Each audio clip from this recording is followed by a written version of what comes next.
आई एक दिन खूब बढ़िया सज के। ठाकुर जी बोले, किशोरी जी तुम्हारो मुख तो चंद्रमा जैसो लग रहा है।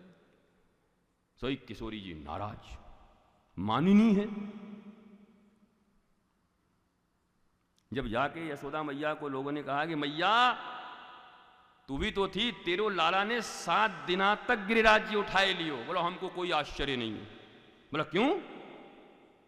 बोला जो राधा रानी का नाज नखरा इतने दिन से उठा रहा है, गिरिराज ऐसे ही उठा लेगा। तो किशोरी जी को नाज जो उठा रहे है, उसको गिरिराज उठाने में क्या दिक्कत है? ये हमारा रस की बात है। अब वृंदावन है इसलिए कहने का तो हिम्मत है, बाहर तो ये सब कहते नहीं। वृंदावन में तो अपना अपना जगह, अपना फील्ड, खेलते रहिए। ठाकुर जी का फील्ड है, मौज करिए। तो दिव्याति दिव्य भाव से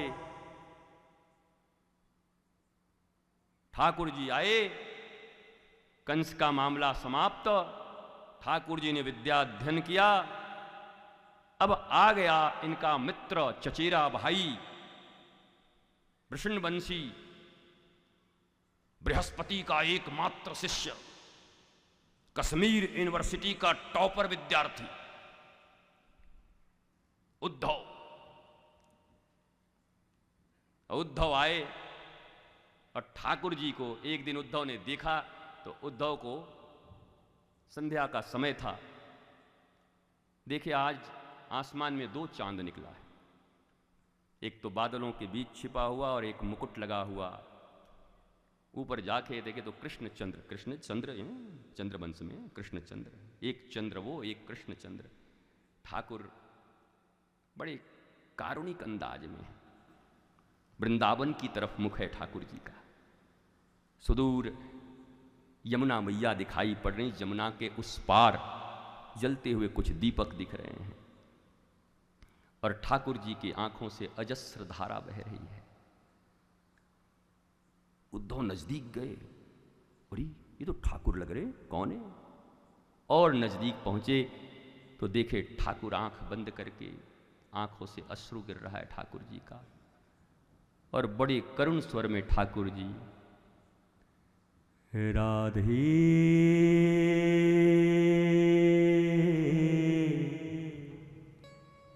श्री राधे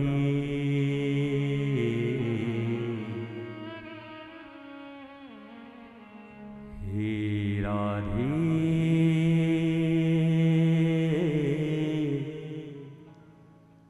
श्री राधे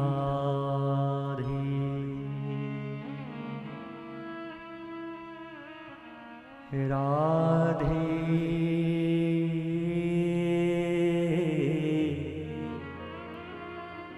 राधे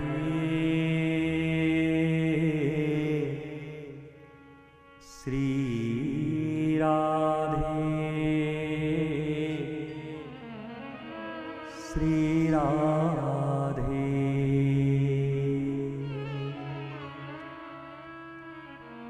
राधा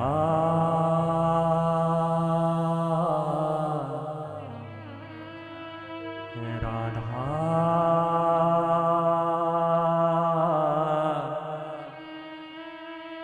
श्री राधा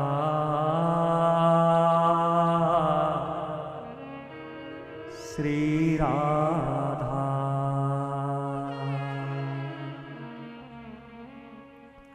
अजस्र अश्रुजल बह रहे ठाकुर जी की, ऐसा स्वरूप देखा नहीं था कभी।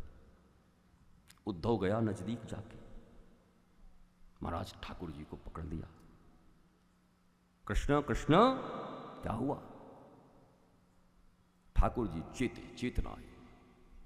अरे महाराज ये विजातीय आदमी कहां से आ गया? कुजाती प्रेमियों के बीच सूखे ज्ञान के केवल घंटा लेके पहुंचने वाले लोग विजातीय ही हैं। तुम बैठकर यहाँ गोपी कृष्ण के रास की चर्चा करो और कोई आके तुमको हवन के बारे में सिखाने लगे, बैठे इधर आओ, तिल मिलाओ, चावल मिलाओ, सुरवा लाओ। बड़े बड़े ऋषि, बड़े बड़े मुनि समाधि में वृंदावन की बात है। वृंदावन में जब कभी अष्टयाम लीला प्राचीन काल में हुआ करती तो समाधिस्थ मुनि लोग देखने आया करते थे, समाधि तोड़। कथा में सबसे बड़ी चढ़ावा क्या है तुम्हारी, ये पता है? क्या दोगे? कथा में ये भी चढ़ावा है, अपने नियम, अपने विधि, अपने कानून, अपने काम। ये हमारा तो ताला लगाना बाकी रह गया था, हमारा तो घंटा बजाना बाकी रह गया था। घंटा ही बजाते रह जाओगे जिंदगी में। कथा के लिए ये सब समर्पित करो। अगर ये भी कथा पे न चढ़ा पाए भागवत जी पर, तो क्या चढ़ाओगे? ठाकुर जी कह रहे कहां से कुजाती आ गया है, बिजाती है आदमी। प्रेमियों के लिए थोड़ा भी जो अरसिक, यद्यपि उद्धव जी स्वयं इतने सिद्ध हैं, भगवान के ही अंश हैं, लेकिन अब रोल जैसा मिला है वही तो करेंगे ना। डायरेक्टर ने, प्रोड्यूसर ने रोल कह दिया है कि 5 मिनट का रोल है, ठीक से करना। उद्धव जी आए तो भगवान ने कहा नहीं नहीं कोई बात नहीं, तुम तो मुझे जानते हो, तुम तो गीता पढ़े हुए, पहले ही गीता पढ़ा। कृष्ण भी कोई एक कल्प में थोड़ी आए हैं, एक मनवंतर की बात थोड़ी है ये। बोला तुम तो जानते ही हो, मेरा तो नियम है ये, यथा माम प्रबद्धन्ते तांस्थैव भजाम्यहम्। जो मेरा जिस प्रकार से भजन करता है मैं उसका उसी प्रकार से भजन करता। गोपी मेरे लिए रोती है, मैं गोपी के लिए रोता हूँ। मैया मेरे लिए रोती है, मैं मैया के लिए रोता हूँ। गैया मेरे लिए रोती है, मैं गैया के लिए रोता हूँ। बोला तुम तो सब जगह हो, गोपियां क्यों रोती हैं? आप तो सबके हृदय में हो। बोला ये बात उनको कौन समझाएगा? बोला मैं हूं ना। बिल्ली के गले में कौन घंटी बांधेगा? उद्धव तैयार। बोला मैं हूं ना। बोला जाओ। ठाकुर ने अपने हाथ से सजाया उद्धव को, खूब सजाया, जाओ। पर बंसी और मोर मुकुट नहीं दिया ठाकुर जी ने, बंसी और मोर मुकुट नहीं, बाकी सब सजा दिया, जाओ होके आओ।